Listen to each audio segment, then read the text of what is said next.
영화 속 이런 법의 홍정선입니다. 대학가나 번화가 지날 때면 보이는 방탈출 카페 간판. 도대체 뭘 하는 데지? 상상도 안 되는 걸 보니 내가 그렇게 늙은 건가?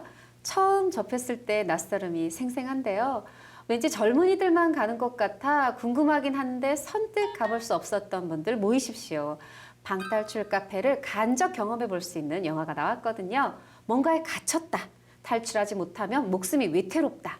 어쩐지 영화 소우도 또 큐브도 생각나신다고요? 어떻게 다른지 그 안에는 또 어떤 법률들이 숨어 있는지 허윤 변호사와 얘기 나눠보겠습니다. 어서 오세요. 자, 오늘 함께할 영화 소개해 주시죠. 심장이 쫄깃한 방탈출 대리체험 영화입니다. 제목도 방탈출인 이스케이프 룸입니다.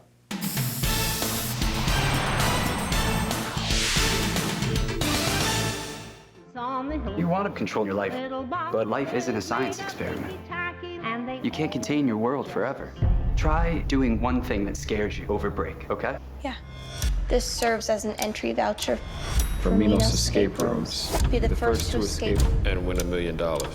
When does the game start? I think this is the escape room. We should look for clues. It looks like an oven dial. It's kind of warming up in here. How do we get out of here? It's Fahrenheit 451. Got it! Talk about immersive. Dumb question. Are we outside?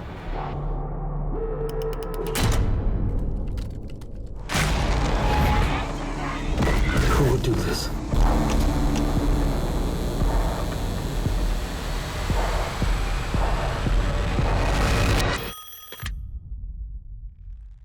Little boxes on the hillside. Little boxes made of ticky-tacky little boxes. They knew everything about us. There's a blue one and They made these rooms for us. a blue one. You ever seen things that weren't there before? I am not imagining this. Surviving is a choice. I want to know you let me out of here now. That's why they chose us. And they all look just the same. 네, 뭐 요즘 저희가 다양한 영화 소개해드리겠다라고 하면서 지금 뭐 지난주에 좋은 친구들이어서 이번에 또 이스케이프룸 준비했는데요. 영화 어떻게 보셨어요? 일단 지나다니면서 방탈출 카페라는 걸 봤거든요. 근데 저는 사실 한 번도 해본 적이 없어서 저도요. 저게 뭘까라고 생각만 하고 있었기 때문에 이번 영화를 굉장히 좀 차근차근 봤습니다. 세밀하게 좀 봤는데 네.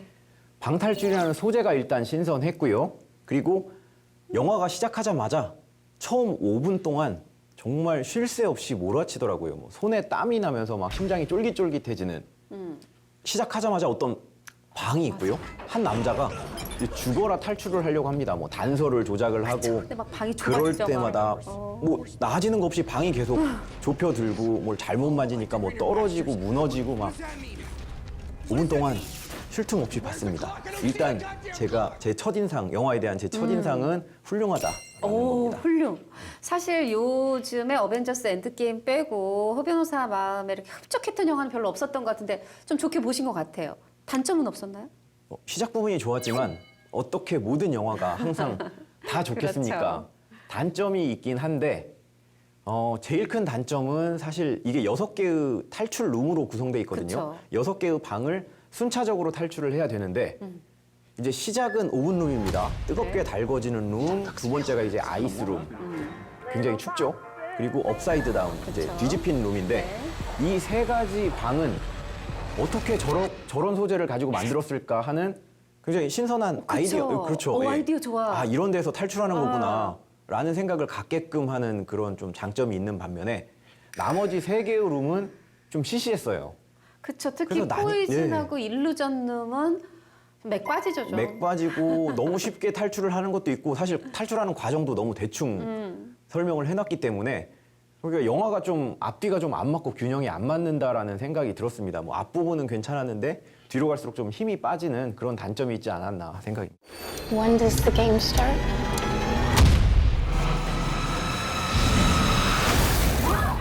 이 설정 자체가 사람들을 어떤 방에 가두는 거잖아요. 뭐 이렇게 뭐 머리 잘 쓰고 어쩌고 저쩌고 하면 탈출은 되지만 하여튼 가둔 거잖아요. 이렇게 남을 가두는 거 죄가 되지 않을까요? 일단 뭐 가뒀으니까 이제 감금과 관련된 죄가 될 텐데요. 6명의 사람을 굉장히 많은 사람들이 공동으로 가둔 거라고 볼 수가 있거든요. 이럴 경우에는 뭐 일반적인 형법 감금죄보다는 이제 폭력행위 등 처벌 등에 관한 특례법상 감금죄가 성립될 수가 있고 또 가혹행위를 했기 때문에 중감금죄가 그 다음 단계로 성립이 될 수도 있고요. 그걸 넘어서서 이제 상해나 사람이 죽는 사고가 발생했기 때문에 뭐 중감금, 뭐 치사상, 치사죄 여기까지도 성립될 수가 있습니다. 아니 근데 생각해 보시면 사실 억지로 납치에다가 넣은 건 아니에요.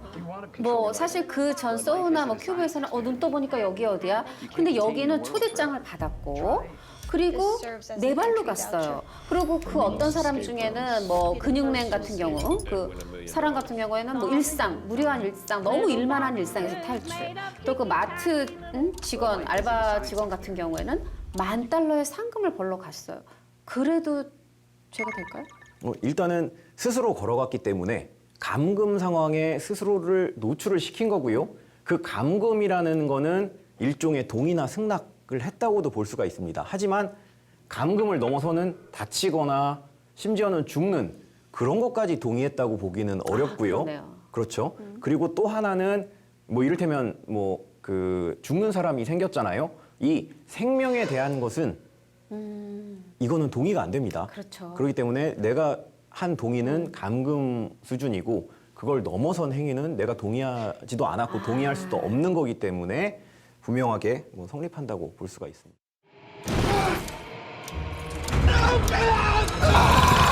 실제로 그 저기 방탈출 카페 같은 데서도 휴대전화를 맡기고 시작한다고 그러던데 뭐 그렇게 특별히 하는 이유가 있을까요? 저도 이제 안 가봐서 모르겠지만 그 인터넷을 찾아보니까 방탈출 카페에 들어가면 어떤 서류에 서명을 하라고 한다고 그러더라고요. 근데 그 내용을 보면 이 방탈출 카페의 내용은 저작권이나 콘텐츠 보호법, 콘텐츠 산업 진흥법인데요. 여기 이 법에 의해서 보호가 되기 때문에 내용을 누설하면 안 된다라는 그게 적혀 있다고 그러고요.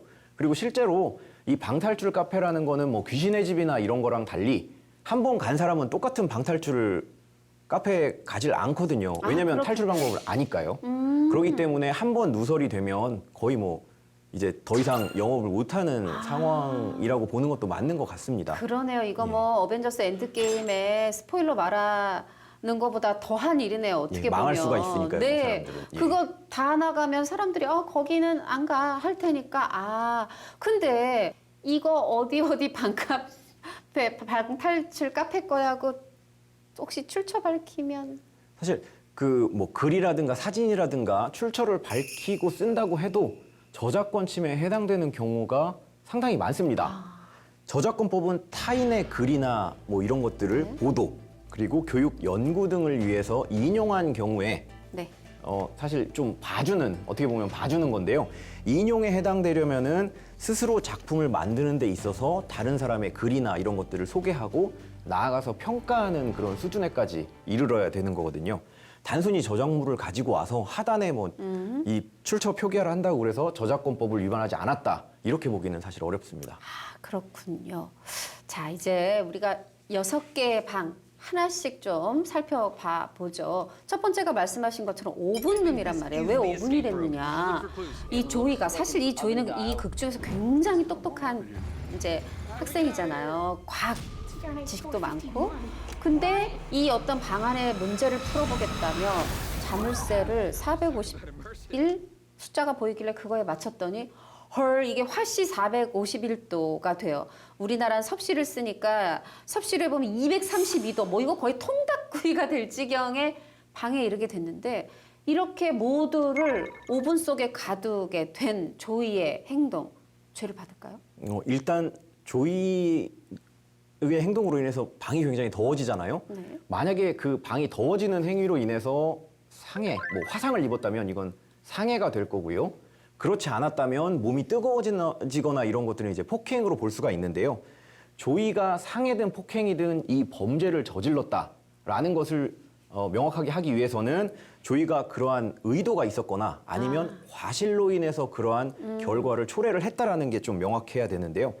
조이는 단순히 방을 탈출해서 자기를 포함한 나머지 사람들을 구하고 싶었을 뿐이고요. 그렇죠. 그런데 그 선한 의도가 좀 나쁜 결과, 방이 뜨거워지는, 그래서 사람들을 사망에 이르게끔 하는 결과를 발생시킬 수도 있는 아주 안 좋은 쪽으로 흘러갔거든요. 네. 실제 의도는 그러지 않았는데 결과가 나쁜 쪽으로 발생했을 때 발생한 범죄 그대로를 인정을 해서 처벌하기에는 좀 너무 심한 것 같고 그렇다고 처벌하지 않는 것도 좀 이상하고 좀 애매한 문제가 사실 발생을 합니다. 이 똑같은 딜레마가 사냥꾼이 사냥을 하는데 노루인 줄 알고 쐈거든요. 근데 사실은 노루가 아니라 사람이었어요. 아이고. 그러면 이 사람한테 사람을 죽인 죄를 부담을 시키자니 너무 가혹한 것 같고 그렇다고 또 사람이 죽었는데. 그렇죠. 사람이 죽었는데 노루만 쏜 죄를 묻기에는 또 너무 가볍고 그러네요. 여기에서 이제 문제가 생깁니다. 그래서 고의를 가지고 한 것보다는 조금 더 가벼운 사실 이제 착오의 문제도 들어가는데요. 이 상황에서 착오라기보다는 과실의 문제로 보는 것이 좀 타당하고요. 그래서 과실이 있냐 없냐를 일단 따져야 되는 건데요. 조이 같은 경우는 과실이 분명히 존재를 합니다. 그쵸. 하지만 상해는 과실치상으로 처벌이 되는데 폭행은 과실폭행이 없거든요. 과실치폭 혹은 과실폭행 이런 죄가 없습니다. 따라서 결국 조이는 사실 처벌되지가 않아요.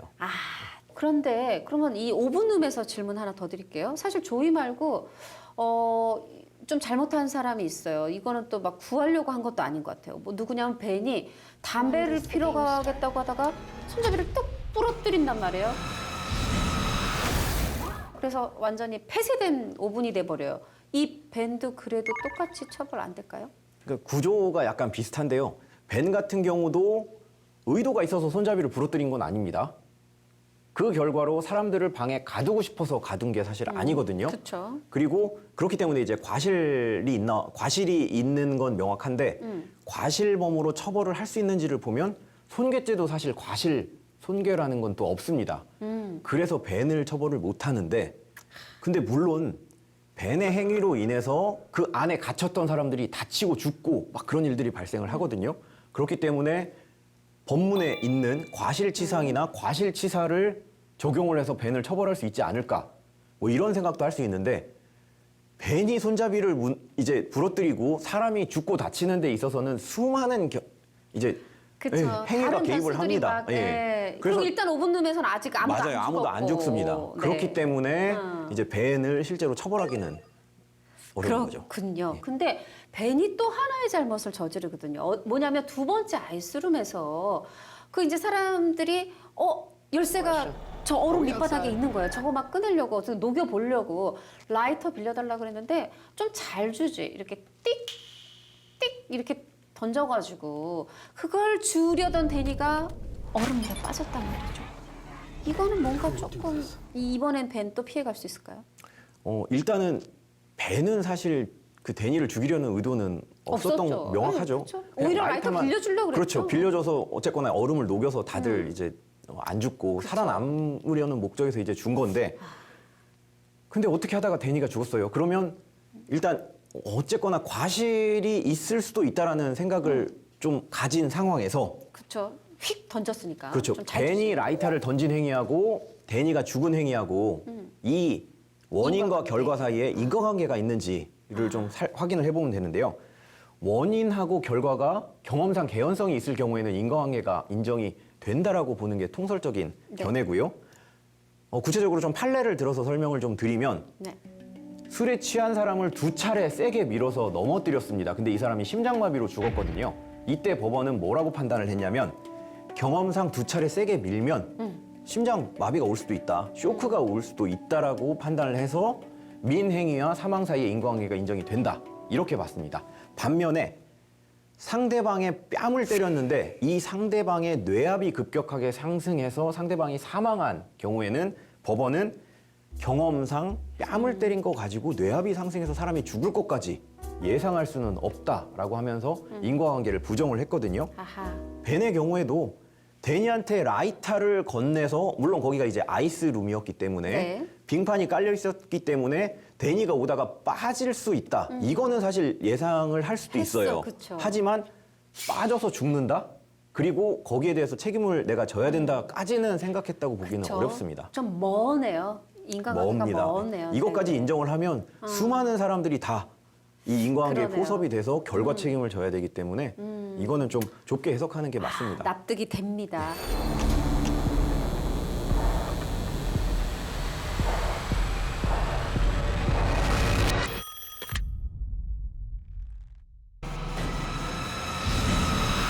자, 이 거꾸로 된 방은 한 번에 방바닥이 막 4분의 1씩 퉁퉁 없어져요. 막 이러다 보니까 막 벽에 천장, 실제에는 이제 천장으로 보지만 바닥이었던 거겠죠. 우리 아만다 역의 그 배우가 아만다가 사망을 하는 그 순간이에요. 그 방인데 질문은 제가 네 번째 포이즌 방에서 드리겠습니다. 이 포이즌 방은 가보면 무슨 병실처럼 꾸며져 있어요. 그리고 거기 이 사람마다의 그 어떤 그 기록 차트, 진료 차트가 있는데 이거를 보면서 드디어 여기에 이 6사람이 왜 초대가 됐는지 알게 되죠. 각자의 또 다른 다양한 사건들 속에 이 사람들은 유일한 생존자였던 거예요. That's why they chose us. 자, 여기 포이즌 룸에서 보면 그 제가 병원 차트, 진료 차트 말씀드렸잖아요. 아무리 뭐 권력 많은 있는 사람들이지만 이거 그 병원에서 줬기 때문에 최소한의 6개 병원에서 줬기 때문에 지금 여기 그대로 있거든요. 이렇게 환자의 진료 카드 바깥으로 외부로 유출시켜도 되는 겁니까? 일단 의료법 위반입니다. 의료법 21조를 보면 환자에 관한 의료 정보를 뭐 열람하게 하거나 그 사본을 외부로 유출하면 안 된다는 규정이 있고요. 네. 또 의무 기록이 무단으로 유출되었기 때문에 형법상 업무상 비밀 누설죄에 해당될 수도 있습니다. 이 두 가지 죄가 이제 3년 이하의 징역형으로 규정이 돼 있고요. 둘 다 이제 친고죄로 규정돼 있습니다. Little box. They knew everything about us. There's a 자, 이 포이즌 룸에서 질문 하나 더 드릴게요. 여기서 보면 그 이제 탈출하는 방법이 거기에 뭔가 한계치에 도달해야 탈출이 되는 걸로 나오니까 이 마크한테 심장 충격기를 써요. 그래서 뭔가 이게 수치가 막 올라가면 우리 모두가 탈출할 수 있겠지. 이 포이즌 룸을 탈출할 수 있겠지. 근데 너무 무리하게 해서 죽고 말거든요. 근데 아마 이렇게 얘기할 거예요, 제이슨은. 난 지금 모두를 구하려 그런 거야. 이거 적용될까요? 이 사실- 말이 받아들여질까요?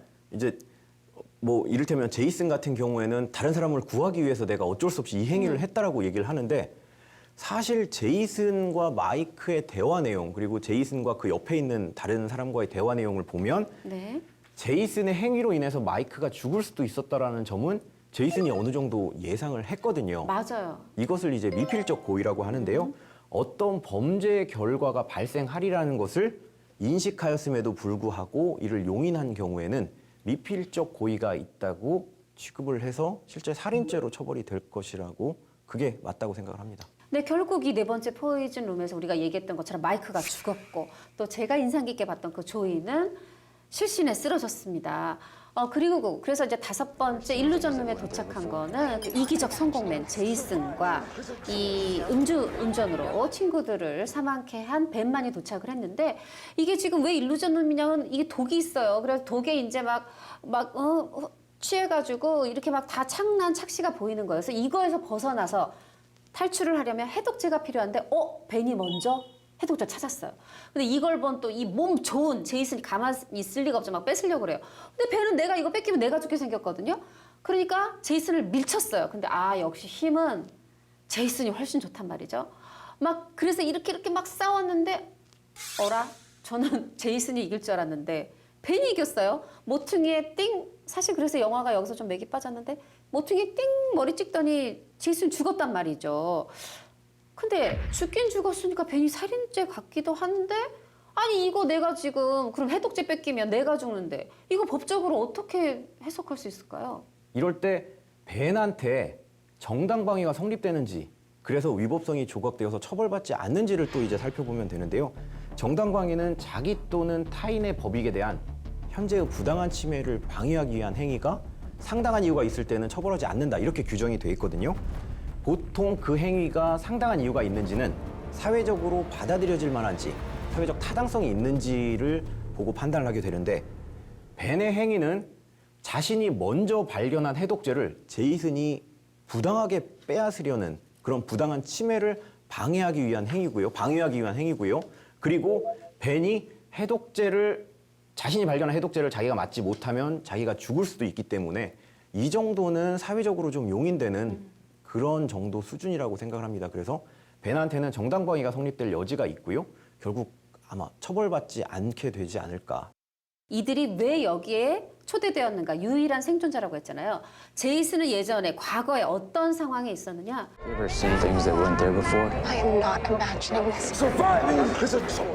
지금 뭔가 이렇게 바다 위에 있어요. 추워요. 그래서 그래서 패딩 점퍼가 있는데 이거를 막 입고 있어야 돼요. 근데 번갈아 입는 거죠. 얼어 죽지 않으려고. 근데 또 구명조끼도 하나밖에 없어요. 이거 한 사람 물에 빠지면 한 사람은 죽어야 될 판이에요. 그런데 이때 제이슨이 그 구명조끼를 독차지했단 말이죠. 이거 유죄겠죠. 이것도 당연히 유죄가 되겠죠. 이제 또 위법성 조각 사유를 살펴보면 정당방위, 긴급피난, 정당행위 모든 걸 다 살펴봐도 사실 제이슨이 자신이 살기 위해서 죄 없는 다른 사람, 자기 친구잖아요.